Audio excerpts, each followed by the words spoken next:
성부와 성자와 성령의 이름으로 아멘.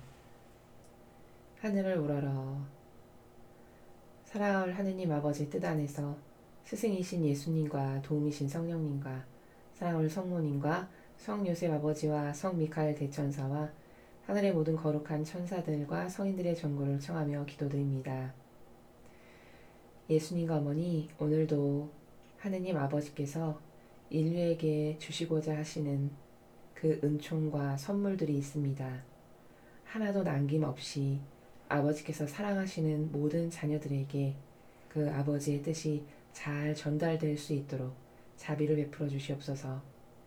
또한 이 강의를 듣는 아버지께서 사랑하시는 모든 자녀들에게 아버지의 은총이 차고 넘치도록 그들에게 임하시어 아버지를 알고 아버지를 더 많이 사랑하고 아버지께 더 올바른 반향을 드릴 수 있는 그런 자녀들이 될 수 있도록 축복하여 주시옵소서. 아멘. 성부와 성자 성령의 이름으로 아멘.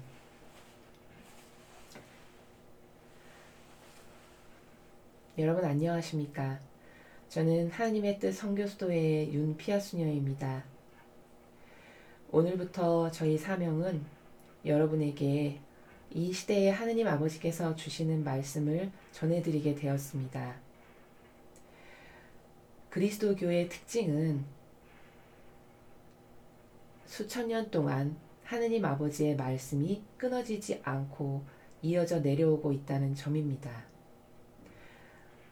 성경 이래로 하느님 아버지의 말씀이 끊어져서 단절된 것이 아니라 성경 이후에도 이 지구상에 아버지께서 특별히 선택하신 많은 영혼들을 통해서 하느님 아버지께서는 이 시대에도 끊임없이 말씀을 주고 계십니다. 그래서 저희 사명은 오늘부터 이 마지막 시대에 아버지께서 인류의 그 사랑하시는 자녀들에게 전하시고자 하시는 메시지를 여러분 모두에게 전해드림으로써 아버지의 마음이 어떠신지, 또 우리가 아버지 마음에 들기 위한 자녀들이 되기 위해서는 무엇을 준비하고 무엇을 고쳐야 하고 어떤 것을 올바르게 반향을 드려야 하는지, 이런 것들을 우리 모두가 깨닫고 하느님께 더 많은 사랑을 드리기 위해서, 또 아버지의 뜻을 더 많이 실천해 드리기 위해서 이 메시지를 전해드리고자 합니다. 여러분뿐만이 아니라 여러분 주변에 여러분께서 사랑하시는 모든 가족들과 기타 사랑하시는 모든 사람들에게도 이 메시지를 전하셔서 그들 모두가 아버지께서 꼭 자녀들에게 주시고자 하시는 은총을 받을 수 있도록 여러분 모두가 함께 하시면 좋겠습니다.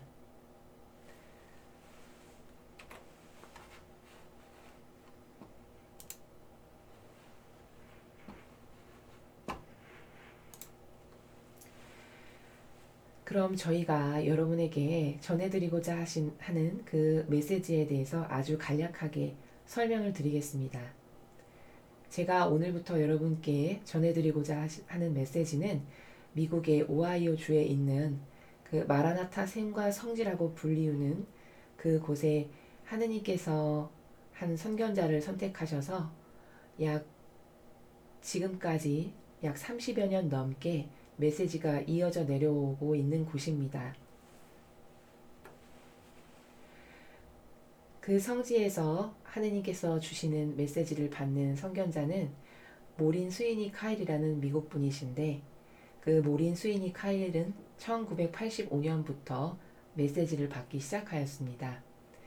그래서 지금까지 예수님과 성모님과 그리고 기타 다른 여러 성인 성녀들로부터 지속적으로 메시지를 오늘날까지 받고 있습니다. 85년부터 메시지를 받기 시작해서 93년에는 성모님께서 이 오하이오 주에 있는 마라나타 생가 성지라고 불리우는 이곳에 거룩한 사랑의 선교회를 시작하시는 한편, 또 성지로 쓸 땅을 확보하도록 선교회에 성모님께서 요청하셨습니다. 그래서 이 염원과 기도와 모든 이들의 노력이 이루어져서 1995년에 현재 위치인 오하이오주의 로레인 카운티에 마라나타 생가 성지로 더 잘 알려져 있는 거룩한 사랑의 선교의 본부가 세워지게 되었습니다. 그리고 최근에는 마지막 시대에 반드시 필요한 그 말씀들을 인류에게 전하시고자 하느님 아버지께서 직접 선견자를 통해 말씀하심으로써 새로운 성화시대를 맞이하기 위한 인류에게 수많은 은총들을 하느님 아버지께서 직접 주고 계신 그런 성지입니다.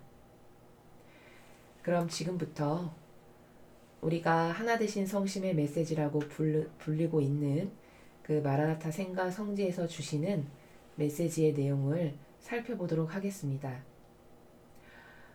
미국과 한국의 시차 때문에 한국의 날짜와 그리고 메시지를 전해드리는 날짜에 약간의 차이가 있는 점을 양해해 주시기 바랍니다. 2019년 10월 12일 대중을 위한 메시지. 저 모리는 또다시 하느님 아버지의 성심이라고 알게 된 큰 불꽃을 봅니다.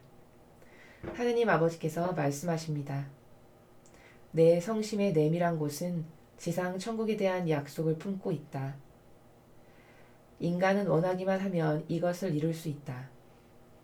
이렇게 하기 위해서는 인간은 반드시 나를 만유 위에 사랑해야 한다. 또한 그의 삶의 다른 모든 것은 나에 대한 그의 사랑의 관점에서 비춰지고 받아들여져야 한다. 모든 열망과 승리와 패배도 나의 사랑하는 뜻으로 받아들여져야만 한다. 나는 오직 너희 구원에 필요한 것들만 선택한다. 나는 너희가 매우 혹독한 십자가도 받아들일 수 있도록 도와주며 너희와 함께 모든 기쁨과 모든 은총을 경축한다. 나의 부성적 친밀함을 이해할 수 있는 영혼은 평화를 누린다. 평화는 먼저 마음속에서 시작되며 그런 다음 마음에서 영혼 주위의 세상으로 퍼져나간다. 이렇게 함으로써 너희는 지상에서 천국을 누리게 되는 것이다. 그렇기 때문에 너희는 내 부성적 성심에 가까이 머물러 있어야만 한다. 이는 내가 너희가 누리기를 바라는 평화가 번성하고 퍼져나가 모든 이가 볼 수 있도록 하기 위함이다. 이것을 넘어서 나는 또한 너희가 서로 일치하고 같은 목적 아래 하나가 되길 바란다. 내 남은 신자들은 기도하고 희생하며 전통을 고수하고 평화로운 사람들로 알려지게 될 것이다. 테살로니가 2서 2장 13절에서 17절. 주님께 사랑받는 형제 여러분, 우리는 여러분 때문에 늘 하느님께 감사를 드리지 않을 수 없습니다. 하느님께서 여러분을 성령으로 거룩하게 하시고 진리를 믿게 하여 구원하시려고 여러분을 첫 열매로 선택하여 주셨기 때문입니다. 이렇게 되라고 하느님께서는 우리의 복음을 통하여 여러분을 부르셨습니다. 우리 주 예수 그리스도의 영광을 차지하게 하시려는 것입니다. 그러므로 이제 형제 여러분, 굳건히 서서 우리의 말이나 편지로 배운 전통을 굳게 지키십시오. 우리 주 예수 그리스도께서 친히 또 우리를 사랑하시고 주님의 은총으로 영원한 격려와 좋은 희망을 주신 하느님 우리 아버지께서 여러분의 마음을 격려하시고 여러분의 힘을 북돋우시어 온갖 좋은 일과 좋은 말을 하게 해주시기를 빕니다. 주님의 말씀입니다. 하느님 감사합니다.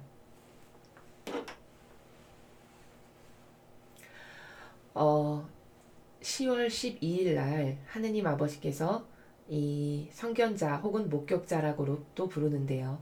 모린 스위니 카이를 통해서 이 인류에게 주신 아버지의 말씀이 어떤 나라에서 무엇을 주기를 원하시는지 한번 살펴보도록 하겠습니다.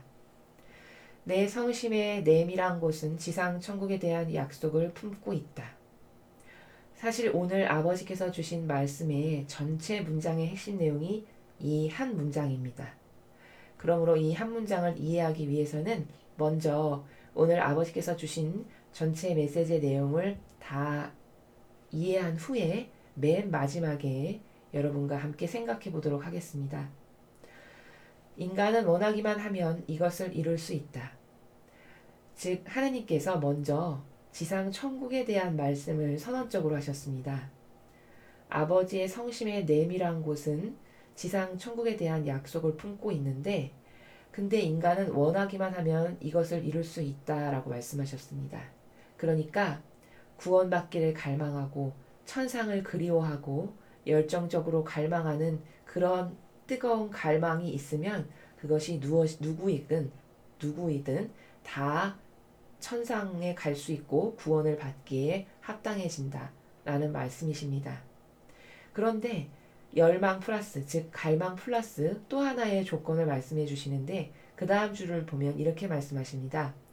이렇게 하기 위해서는 인간은 반드시 나를 만유위에 사랑해야 한다 라고 말씀하셨습니다. 그러니까 천상에 가기 위해서는 그것을 늘 그리워하는 뜨거운 갈망이 있어야 되고 두 번째로 그 갈망에 무엇보다도 중요한 것은 무엇이냐? 하느님을 사랑해야 한다라고 말씀하셨습니다. 그럼 인간은 반드시 나를 만유 위에 사랑해야 한다라는 이 나라가 어떤 나라인지 무슨 말씀인지 살펴보도록 하겠습니다. 먼저 만유 위에를 이해해야 합니다. 만유 위가 뭘까요, 여러분? 만유 위라는 것은 온 우주 만물, 하느님께서 지으시지 않으신, 창조하시지 않으신 것은 온 우주 만물 중에 단 하나도 없죠. 온 우주 만물의 모든 것이 다 아버지의 계획 가운데, 신적인 질서 가운데 창조되었습니다.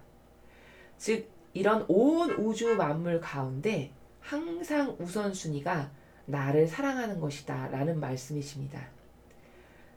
내 주변에 있는 그 어떤 것 중에서도 항상 첫 번째가 하느님을 사랑하고 하느님을 늘 기쁘시게 해드리기를 갈망하고 늘 아버지께 좋은 것만을 드리기를 원하는 이런 정신과 이런 마음이 가장 우선시 돼야 한다 라는 그 나라를 만유위에 사랑해야 한다 라고 말씀하고 계십니다.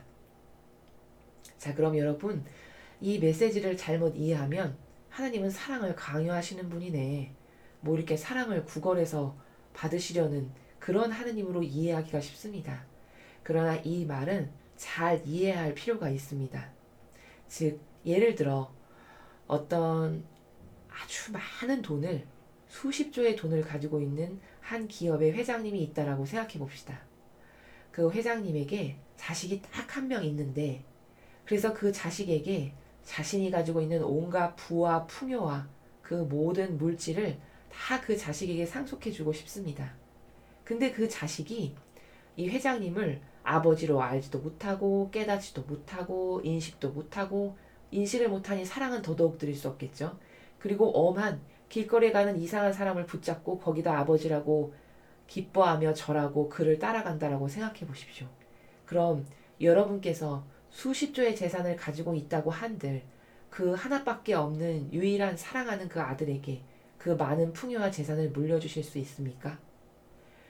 이것은 하나님이 주시기 싫어서 안 주시는 것이 아니라 사실적으로는 그 아들이 거부했기 때문에 줄 수가 없는 겁니다. 이와 같은 원리로 하느님께서 너를 구원해주고 싶고 천상의 그 나라에 데려가고 싶은데 그러기 위해서는 네가 해야 할 일이 있다. 그것은 바로 온 우주 만물 중에 나를 첫 번째로 여기며 나를 사랑하는 것이다 라고 가르쳐 주시는 것입니다. 즉, 이 사랑은 더 본질적으로 설명을 드리면 사실은 하느님을 위한 것이 아니라 우리 영혼을 위한 것이다 라는 것이 정직한 나라입니다. 즉, 우리 영혼에게 아버지가 가지고 계신 온갖 풍요와 모든 부와 어느 것 하나 부족함이 없는 그 모든 완벽함을 다 우리에게 나눠주고 싶으신데, 즉 공유하고 싶으신데, 공유할 사람의 마음의 자세가 먼저 사랑을 하고 인정을 하고 아버지라는 권리를 인정해 드려야 그분의 것을 받을 수 있는 통로의 길이 열리는 것이다 라는 것입니다.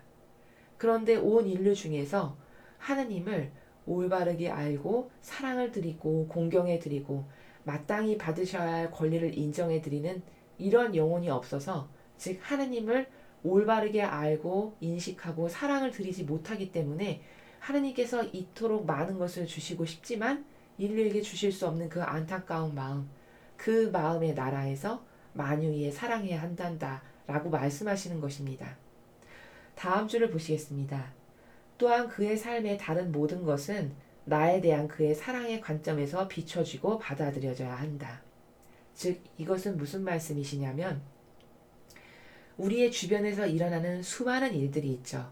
내 주변에서 일어나는 수많은 일상생활의 모든 것들이 그것이 무엇이건 간에 그것은 다 아버지께서 허락하셔서 일어나는 거고 그것을 왜 허락하셨냐면 우리를 극진히 사랑하시니까 우리에게 필요하기 때문에 허락하셔서 내 주변에 있는 모든 일이 일어나고 있는 것이단다.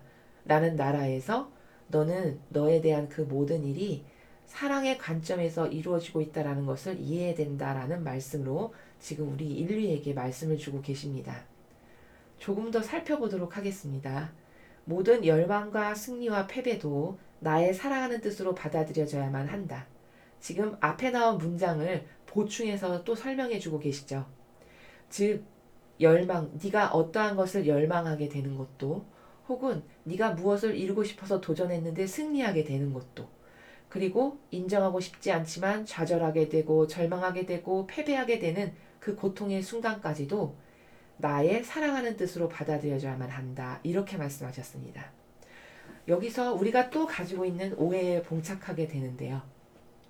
사람은 보통 무엇을 받아들일 때 기쁘고 내가 좋아지고 내가 원하는 것을 얻고 성취하게 됐을 때는 하나님이 나를 사랑하시는구나. 이렇게 생각하기 쉽습니다.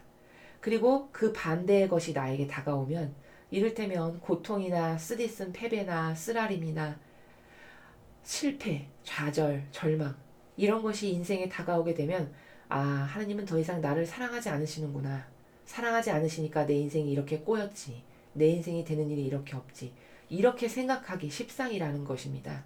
근데 하나님은 오히려 그런 패배까지도 내가 너를 사랑하기 때문에 너에게 주는 그런 것으로 받아들여야 한다. 이것이 올바른 인식 체계란다. 라고 설명하십니다. 자, 그럼 이것은 어떻게 이해를 해야 할까요? 우리가 보통 부모님들께서 이런 말씀을 많이 하십니다. 사랑하는 자식에게 매를 더 많이 든다. 이런 말씀을 많이 들어보셨을 것입니다. 바로 그 나라가 하나님께서 지금 말씀하시는 이 나라와 같은 원리의 나라인데요. 아주 극진히 사랑하고 아끼는 자식일수록 더 엄격하게 훈육하고 호되게 야단을 치면서 기르시죠. 우리 할아버지 할머니들이 그러셨고 저희의 부모님이 그러셨습니다. 그것은 왜 그럴까요? 그 자식이 밉고 싫어서 절대로 그런 것이 아니죠.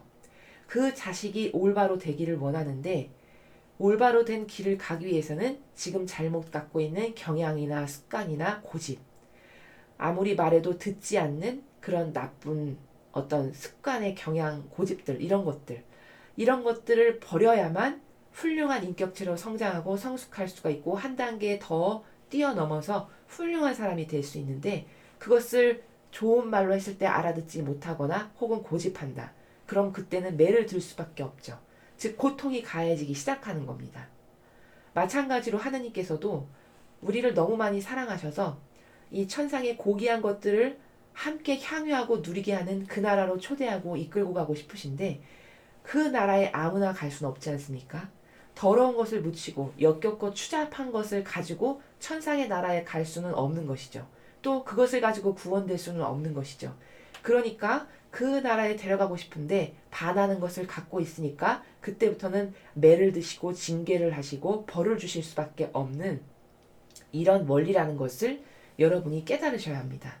이것은 저의 말이 아니라 성경의 수많은 이스라엘 백성들을 하느님께서 훈육하실 때를 보면 그들이 불평불만으로 혹은 감사하지 못하고 하느님의 그 권한을 인정해드리지 않을 때 올바르게 화답을 드리고 반향을 드리지 못할 때 늘 하느님께서는 직접 혹은 예언자들을 통해서 징계하시고 벌하시고 심지어 죽여버리시고 멸하시기까지도 하시는 이런 하느님의 다스림의 그 원칙을 그 원리를 우리는 성경에서 숱하게 많이 볼 수 있습니다.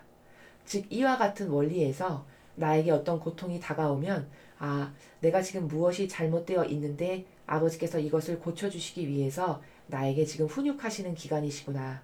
올바르게 더 반향을 잘해서 내가 이 허들을 반드시 뛰어넘어서 한 단계 성숙한 영혼이 되어 아버지께 기쁨을 드려야지.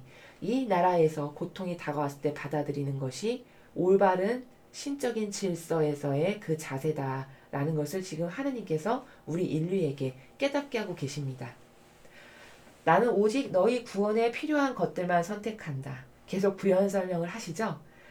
저희가 깨닫지 못할까봐 아버지께서 그런 고통도 내가 허락해서 너에게 주는 것인데 왜 그런 것을 주냐면 네가 구원되기를 정말 내가 바라고 원하는데 네가 구원되기에 합당치 않은 것을 갖고 있으니 나로선 어쩔 수 없이 매를 들고 너에게 징계를 하고 벌을 줄 수밖에 없는 것이란다라는 그 나라에서 내가 주는 모든 것은 사실 너희 구원에 필요한 것들만 주는 것이란다 이렇게 말씀하십니다. 나는 너희가 매우 혹독한 십자가도 받아들일 수 있도록 도와주며 너희와 함께 모든 기쁨과 모든 은총을 경축한다. 계속해서 첨언해서 말씀해주고 계십니다. 어떤 혹독한 십자가가 우리에게 다가왔습니다. 그럼 그 혹독한 십자가를 주는 동시에 하나님께서는 그것을 이겨낼 수 있는 은총도 함께 주신다는 것입니다. 여러분, 세상에 부모도 올바르게 된 부모라면 그 사랑하는 자식에게 그 자식이 올바르게 되기를 바라는데 그런 그토록 지극히 사랑하는 자식에게 그가 망하고 잘못되기를 바래서 어떤 징계와 벌을 주는 부모가 과연 있겠습니까? 세상의 부모님도 그렇지 않으실진데 하물며 온 우주 만물의 주인이시고 저희를 그토록 사랑하셔서 눈에 넣어도 아프지 않은 나의 아들아 나의 딸아 이렇게 말씀하시는 하나님께서 그런 것을 인간에게 주실 리가 없죠. 그러므로 우리는 우리에게 어떤 십자가나 절망이나 좌절이 왔을 때 그것을 이 지금 제가 말씀드린 나라에서 곰곰이 생각하시고 자신을 객관화시켜서 성찰하심으로써 하나님께서 지금 나에게 가장 좋은 것을 주고 계시구나. 내가 이것을 통해서 이걸 이겨내고 꺾어버리고 그리고 뛰어넘어서 이 고통을 통해서 더 성숙해지고 더 하느님께 올바른 사랑과 기쁨만을 드리는 영혼이 되어야지. 이런 마음을 먹는 순간 사실 여러분은 이미 그 십자가를 이기신 게 됩니다. 왜냐하면 인간은 무엇을 하는데 의지가 벌써 곧게 쓰면 반 이상 성취한 것이라고 볼 수 있기 때문입니다. 너희와 함께 모든 기쁨과 모든 은총을 경축한다. 아버지께서 십자가도 주시지만 그 십자가는 이길 수 있는 힘도 은총도 함께 주시며 또 네가 기쁨과 은총을 누릴 때 그것 나도 함께 경축하고 기뻐한단다 라고 말씀하셨습니다. 나의 부성적 친밀함을 이해할 수 있는 영혼은 평화를 누린다. 자, 여기서 핵심 단어가 부성적 친밀함인데요. 부성적 친밀함이 과연 무엇인지 우리는 앞 문장들을 통해서 이제 이것이 어떤 나라인지 추상이 가능합니다. 즉, 부성적 친밀함이라는 것은 하느님을 아버지로서 얼만큼 신뢰하느냐라는 그 나라입니다. 제가 지금 앞전에 말씀드린 것처럼 나에게 어떤 기쁨과 좋은 것이 있습니다. 근데 항상 좋은 것만 있는 것이 아니라 슬프고 좌절스럽고 절망스러운 것도 항상 오죠. 그럼 그 좌절스럽고 슬프고 패배하고 이런 것들도 하느님께서 나에게 이런 뜻이 있으셔서 이런 의미로 주시는 것이지 라고 이해하고 받아들이는 영혼은 이미 하느님을 어떻게 하는 걸까요? 이미 신뢰하는 영혼입니다. 하느님을 신뢰하니까 나쁜 것을 주시더라도 그것을 아버지의 뜻으로 온전히 받아들여서 불평불만 하나 없이 이것도 다 나에게 필요해서 하느님께서 주시는 거야 라는 그 나라에서 모든 것을 받아들이기 때문에 이 영혼은 이미 내적이고 외적인 평화를 누릴 수밖에 없습니다. 그래서 하느님께서 부성적 친밀함, 이런 나의 마음을, 이런 기쁨, 나의 성심을 이해하는 영혼이 있다면 그 영혼은 이미 마음과 정신의 평화를 누리고 있는 것이란다 라고 설명하셨습니다. 너무나도 타당하고 맞는 말씀이시죠. 다음 단락을 보겠습니다. 평화는 먼저 마음속에서 시작되며 그런 다음 마음에서 영혼 주위의 세상으로 퍼져나간다 이렇게 말씀하십니다. 자, 한 영혼이 이렇게 올바른 방향을 아버지를 정말 억만프로 신뢰하는 나라에서 하나님께서 주시는 것이면 그것이 무엇이건 저는 아주 달게 받겠습니다. 그저 감사와 기쁨으로 아버지께서 주시는 그 모든 것이 마땅히 제가 받아야 할 것입니다. 이런 영혼이 하나 있다라고 생각해 보십시오. 자, 그러면 그 영혼은 내적이고 외적인 모든 것에서 이미 평화를 누립니다. 그럼 그 영혼의 마음속에서 이미 평화가 시작되었죠. 그런데 이런 영혼이 주변에 있는 사람에게 이 영혼이 깨닫고 발견하고 누리고 있는 이 정신세계를 공유하고 함께 나눈다고 생각해 보십시오.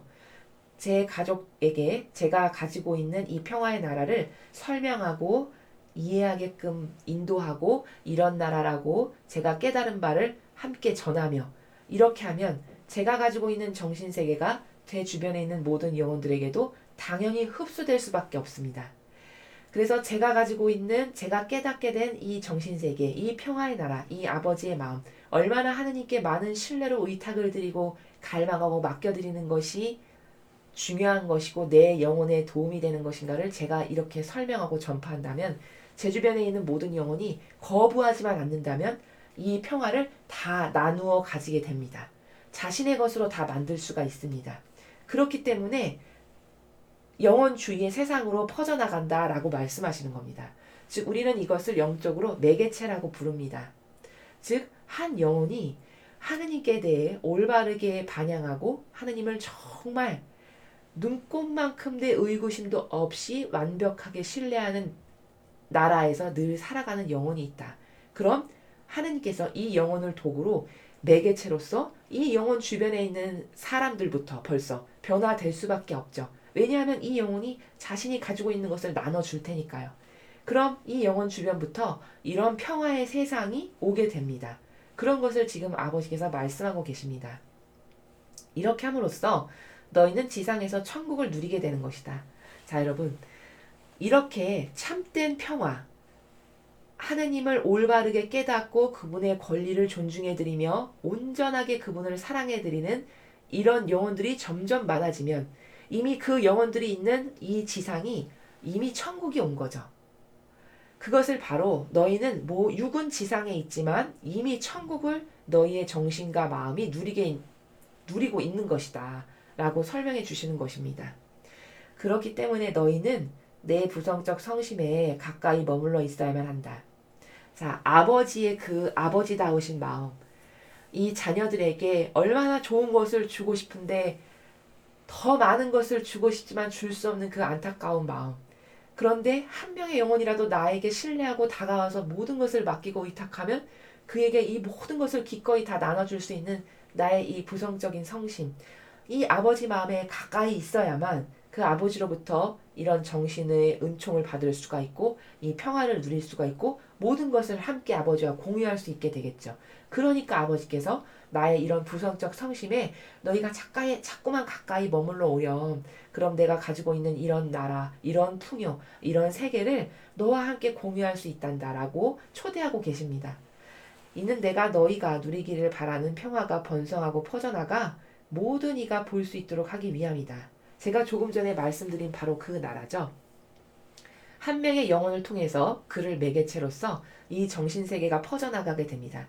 그럼 한 명이 두 명이 될 것이고 두 명이 세 명이 될 것이고 세 명이 네 명이 될 것이고 이렇게 점점 이런 평화의 나라를 향유하고 누릴 수 있는 정신세계를 갖춘 영혼들이 점점 늘어나서 이 지상이 이미 천국의 그 평화를 누릴 수 있는 지상이 되기를 아버지께서 원하시기 때문에 이런 평화가 번성하고 퍼져나가 모든 이가 누리고 볼 수 있게 하기 위해서 내가 너에게 이런 것을 전파하고 이런 것을 전하고 있단다 라고 지금 말씀하고 계십니다. 이것을 넘어서 나는 또한 너희가 서로 일치하고 같은 목적 아래에 하나가 되기를 바란다. 자, 이렇게 하나님께서 어떤 분이신지를 깨달아서 그분을 너무나도 신뢰하고 맡겨드리고 의탁하고 나는 그분의 가르침과 그분의 진리, 정신, 모범, 카리스마, 예수님과 성모님께서 지니셨던 이런 가르침과 정신과 모험과 카리스마, 난 이것만을 따라야지. 이것만이 진짜 올바르고 참된 거야. 다른 인간이 만든 그 어떤 것도 나는 따르지 말아야지. 이런 것을 확고부동하게 정해서 한 영혼이 그것만을 따르려는 갈망 가운데 아버지를 이토록 신뢰해서 평화로 가득 찬 영혼이 됐다라고 생각해 보십시오. 그럼 이 영혼 주변에 그런 영혼들로 가득 차게 될 수밖에 없고 이렇게 서로 일치하고 같은 목적 아래 계속적으로 하나가 되어 이 파이가 커져 나가기를 이런 사람들이 커져서 이 지상의 천국이 도래하기를 아버지께서 원하신다는 말씀입니다. 그 다음 줄을 보시면 내 남은 신자들은 기도하고 희생하며 전통을 고수하고 평화로운 사람들로 알려지게 될 것이다. 그래서 이렇게 이런 사람들이 계속 많아지면 그 아버지의 남은 신자들, 이것을 받아들여서 그것만이 옳다라고 인정하고 믿고 신뢰해서 그것만을 따르기를 갈망하는 이 남은 신자들, 그들은 어떤 사람이라고 세상 사람들이 바라보기에도 불려지게 될 것이냐면 기도하고, 기도는 하느님과의 대화죠. 매우 아버지와 소통하기 위해서 정말 중요한 수단입니다.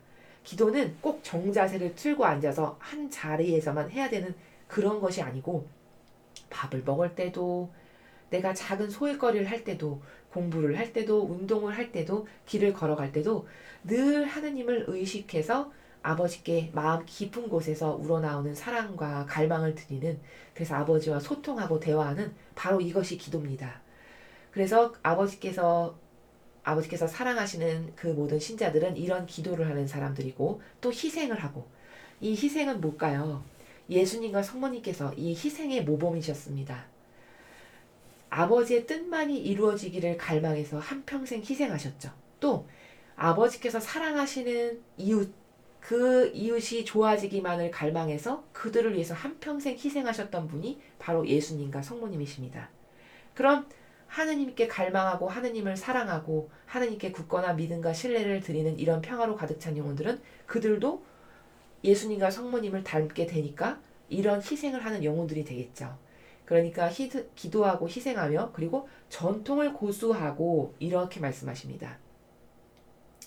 여러분, 여기에서 이 전통이란 단어를 매우 주의 깊게 이해하셔야 합니다. 왜냐하면 우리가 일반적으로 생각하기에 전통이라는 것은 교회법 혹은 교회가 세워놓은 어떤 가르침이나 제도와 전통, 이런 것을 우리가 전통이라고 생각하기가 쉽습니다. 그러나 올바른 전통이란, 즉 하느님 아버지께서 세워놓으신 전통, 그것은 어떤 전통이냐면 예수님께서 이 지상에 오셔서 12명의 제자를 통해서 신적 질서에 기반을 둔 교회를 건설하셨습니다. 그 12명의 제자를 가르치실 때 예수님께서 몸소 보이셨던 가르침과 모범과 정신과 카리스마가 있으셨습니다. 이 가르침과 정신과 모범과 카리스마, 예수님께서 아버지의 뜻만을 갈망하셔서 그 아버지의 뜻을 제자들에게 전해주시기를 몸소 행동과 언행으로서 보이셨던 정신과 가르침과 모범과 카리스마, 이것이 바로 여기서 하나님께서 말씀하시는 전통입니다. 이것이 변질되지 않은 참된 전통, 아버지께서 원하시는 참된 전통임을 여러분이 깊이 주지하셔야 합니다. 그래서 이 메시지에서 여기 말고도 다른 많은 부분에서 하나님께서는 전통으로 돌아가야 한다, 전통을 고수해야 한다, 이런 말씀을 많이 하시는데, 그때마다 나오는 그 전통의 나라는 어떤 나라냐면 제가 말씀드린 것처럼 예수님께서 지상에 오셔서 신적인 교회를 제자들을 통해서 세우셨을 때 몸소 보이셨던 그 모든 모범들, 그 가르침들, 그 정신, 카리스마, 이런 모든 것이 다 아버지께서 말씀하시는 전통이다라는 겁니다. 그러므로 그 예수님의 정신과 가르침과 모범과 카리스마와 다른 것은 전통이라고 부르시면 안 됩니다. 작은 누룩이라도 이미 들어갔다면 그것은 인간의 뜻으로 변질된 것이지, 이렇게 신적인 나라에서 하느님께서 확고부동하게 세우셨던 그런 전통이 아님을 매우 주의 깊게 우리 모두가 받아들여야 하겠습니다. 그래서 하느님께서는 이렇게 그렇게 하느님께 모든 것을 갈망하고 의탁해서 이제 평화를 누리는 그런 신자들은 기도하는 사람들로 불릴 것이고 희생하는 사람들로 불릴 것이고, 전통을, 제가 말씀드린 그런 전통을 고수하는 사람들로 불릴 것이고, 평화로운 사람들로 세상에 알려지게 될 것이다 라고 말씀하셨습니다. 자, 그럼 오늘 제가 서두에 말씀드렸듯이 이 메시지의 전체를 다 이해해야만 첫 번째 줄의 핵심 문장이라고 할 수 있는 내 성심의 내밀한 곳은 지상 천국에 대한 약속을 품고 있다, 이 문장을 이해하실 수 있다라고 전반부에 말씀드렸습니다. 자, 그럼 이제 오늘의 아버지의 말씀을 통해서 주제문이라고 말씀드릴 수 있는 내 성심의 내밀한 곳은 지상 천국에 대한 약속을 품고 있다, 이 말씀이 무슨 말씀이신지 한번 생각해 보겠습니다. 즉 아버지 성심의 내밀한 곳은 무엇일까요? 이런 평화로 가득한, 그리고 고통과 은총을 함께 주실 수밖에 없는, 인간에게 아버지께서 가지고 계신 수많은 풍요를 정말 함께 공유하고 싶어 하시는 그 아버지의 부성적인 사랑 넘치시는 그 성심. 그 성심의 내밀한 곳에 이런 요소들을 다 갖추고 있는 그런 성심. 그 성심에는 지상천국에 대한 약속을 품고 계신다고 하셨습니다. 즉, 그 모든 인류를 하느님께서 구원되게 하길 원하시고 천상의 나라에 데려다 놓기를 원하시는 그런 약속들이 아버지 성심의 깊숙한 내밀한 곳에 있는데, 그 아버지의 성심이 어떤 성심이신지를 알고 깨닫고 올바르게 반영하고 내 것으로 취해야 내가 올바른 반영을 드릴 때 하느님께서 나를 그 천상의 나라, 그 구원될 수 있는 곳에 갖다 놓으실 수가 있는데, 내가 그것을 깨닫지 못하고 발견하지 못하고 올바르게 반영할 수 없기 때문에 그 구원, 즉 천상에 아버지께서 갖다 놓길 원하시는 그 나라에 도달할 수 없는 것을 안타깝게 생각하신다는 것입니다. 그래서 그 성심의 내밀한 곳이 어떤 곳인지를 지금 하나하나 설명해 주셨죠. 나의 마음은 이런 것이란다. 너에게 고통과 슬픔을 같이 줄 텐데, 고통과 기쁨을 같이 줄 텐데, 그런 것은 다 이런 이유에서 너를 진정으로 사랑해서 너를 그곳에 갖다 놓기 위해서는 이것은 반드시 고쳐야 하기 때문에 어쩔 수 없이 너에게 고통이 가해질 수밖에 없고, 그 십자가를 네가 이런 나라와 이런 정신으로 받아들이면 너는 그것을 뛰어넘음으로써 성숙해지고 그 프레임에서 나옴으로써 하느님께서 무엇을 주시기에 합당한 그런 영혼이 될 수 있단다라는 그 성심의 내밀한 것을 다 가르쳐 주셨죠. 그 성심의 내밀한 것을 이제 알았으므로 그 지상천국에 대한 약속을 품고 계신 약속을 우리의 것으로 하려면 우리는 앞으로 어떤 것을 추구해야 되고 무엇이 달라져야 되고 하나님께 어떤 것을 드려야 되는 우리들이 되어야 할지를 아버지께서 아주 자상한 그 아버지의 마음의 부성적인 마음의 나라에서 오늘 인류에게 설명해 주고 계십니다. 그리고 이 후미에 나오는 성결 구절 독서는 늘 하느님께서 주시고자 하시는 그 말씀과 일맥상통한 그 관점이나 혹은 원리가 포함되어 있는 성경 구절이 매일매일 다르게 이렇게 첨언된다라는 사실을 여러분에게 말씀을 드립니다. 그러므로 앞에 메시지를 보시고 후미에 이 메시지와 일맥상통하는 그 관점과 혹은 원리의 나라는 성경에서 어디에 있는가라는 것을 보시기 원하시면 이 성경 구절 독서를 그날그날 주어주는 독서를 읽어보시면 더 잘 이해하시는데 도움이 되실 거라고 확신합니다.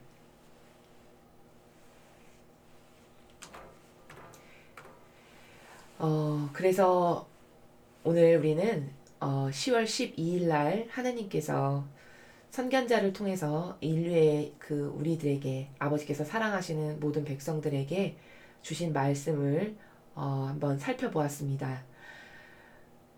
이 마지막 시대에는 여러분이 잘 아시다시피 이미 창조의 피앗의 2000년이 지났고 또 예수님께서 다녀가신 구원의 피앗의 2000년이 지났습니다.